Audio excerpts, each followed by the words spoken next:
want to start out by congratulating the class of 2010. I have some great guys in that class that I really admire. But I want to say, as I stand here tonight, I'm deeply humbled to be in the presence of all these amazing people.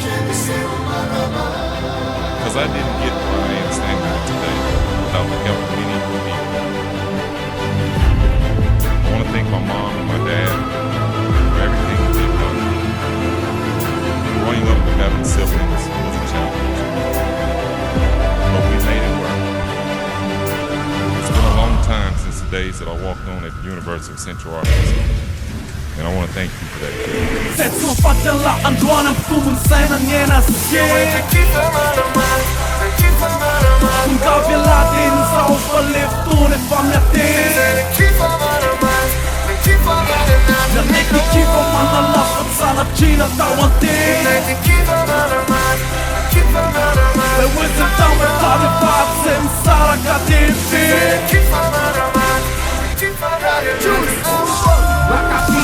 Filho, casquinho, basta filho. Fita na tela, na filha, tá na minha paca, mas vive. Essa casa consciência na risco, risca na sede, tudo a fuga, tudo. Já nem por esse vírus, e vez. Sana na te faz. Lá, da vida e essa crise. Liga na tomada, liga de Senso padala anduana kumun sana ngena se Gavila dini sa overlift tune famja tin Jag ligger kipa manna lappet sana Gina tawan tin Det wisdom down tagen batsen Sara katin fin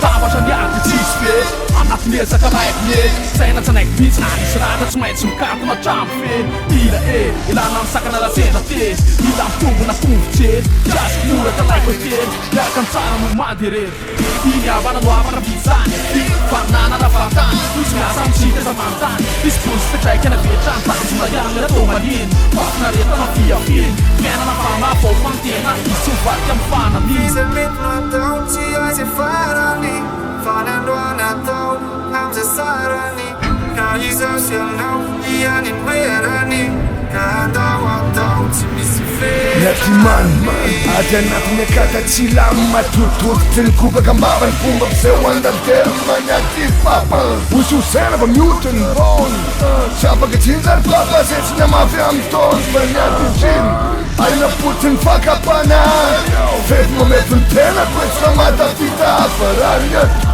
Ranier tot świtam pemukr Seć me mua titër sa më nua jitanje kon Seć më fatela anduana më tumun sena njena se